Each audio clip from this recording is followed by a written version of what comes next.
Good morning, everyone. Welcome back. Tarot with Lyra Moon here with another pick a card reading for today, May 7th. Changing it up a little bit, doing relationships, romance, love readings for you today. A love pick a card reading. Thank you everyone again for all your support, all your generosity. It's really, really appreciated. I love the comments, the likes, the shares, and the follows. I really do appreciate all of your support. Now, all you gotta do, trust your intuition, and I will do the rest. You know the drill. And let's start with card number 1. For those of you that picked card number 1, we have the High Priestess. Okay, all right. This is exciting energy. The High Priestess is saying that someone is admiring you. There's a strong possibility that there is someone paying very close attention to you. This person you may know of, you may not, well, in the sense of you may also have a crush on them, or you may not know that they have a crush on you, to be more specific. So it's very exciting energy because this is someone out there, and if you are that person that is in the wings, secretly, you know, kind of holding back and being more of an observer right now rather than taking action.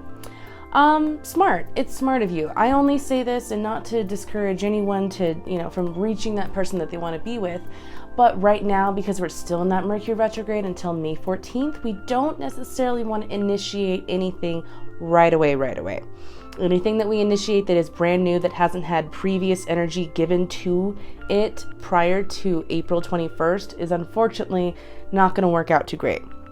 So, having patience, staying calm, being understanding to the situation overall, because you know that there's a need to kind of wait here, and that's wise.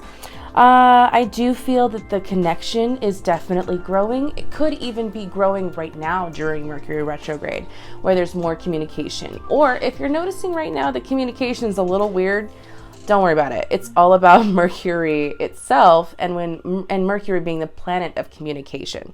When it goes retrograde, we tend to have a lot of miscommunications, technology issues.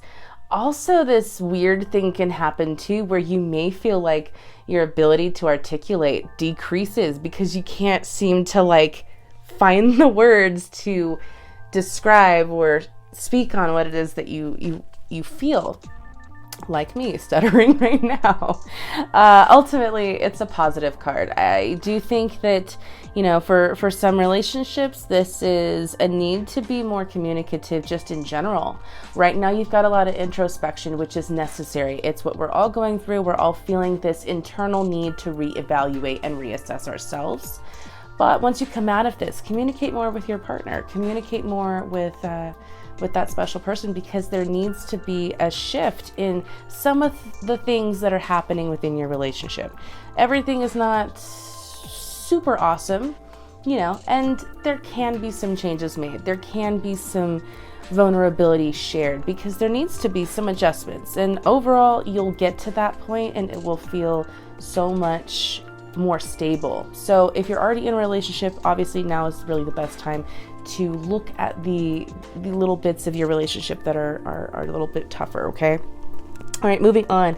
For those of you that picked card number 2, all right, we have the Empress reversed. Okay, for those of you that picked this card, I strongly encourage, don't do anything. If you are interested in someone else, don't spill the beans just yet. Don't open yourself up in this moment. We still want to wait. We still don't want to start anything brand new until May 14th comes and goes, because that point we have a much better chance. Now, overall, I do think that this Mercury retrograde specifically is really important for not only all of us, but us as individuals as well as the collective. That being said, it's going to be really important during this time to look at parts of yourself that you may not want to, the shadow sides of you. And it's time to do some shadow work. It's time to accept the parts of you that aren't so shiny, that may not be so pretty, that you may have shame or guilt for, and accept those parts of you. Love that side of you, because without that side of you, you wouldn't have this really positive side of you that is constantly pushing for better, that wants more.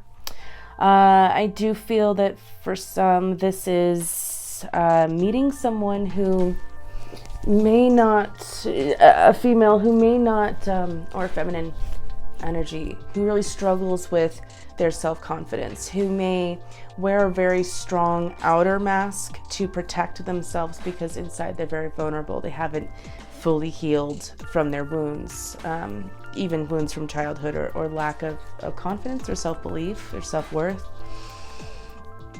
So be fragile and go gently, as you know, this energy is difficult. If you're in a relationship, there are a lot of things that we can look at flaws in our partners over, but we have to also accept and take personal accountability for ourselves when we make mistakes or when we mess up. There needs to be that accountability, and so the balance of power can kind of get restored a little bit. You may be feeling a little off right now, that your partner may be feeling a little off right now. That's totally to be expected, but you have to communicate and you have to accept that, you know, it's both of you. You both have separate issues and they both need to be addressed, okay? And for those of you that picked card number 3, we have the Knight of Swords. Okay, so the Knight of Swords. First, this is a person. You may be meeting this person coming up here soon. This individual, typically a masculine energy, an air sign such as Gemini, Libra, or Aquarius.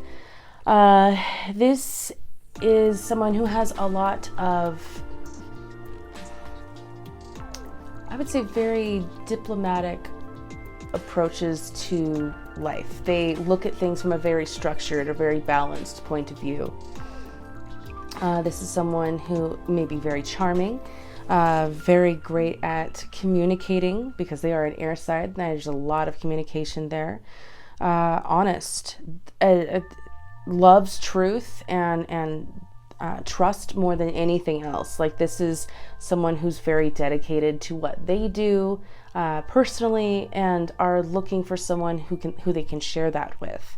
You know, if you are in a relationship, this is the two of you strengthening the bond that you guys already have based on, you know, the challenges that have been met from the eclipse on April 19th to the new moon on April 20th, and then Mercury retrograde on April 21st. So meeting these challenges head on as a team, as a unit, strengthening your bond, and really just having a kick-ass attitude and outlook on your situation overall. So there's a lot of trust and respect that you have equally for one another. All right, guys, thank you so much. I hope you enjoyed this. I look forward to seeing which card resonated most with you in the comments below, and I will see you guys all back here tomorrow. Have a good one. Bye for now.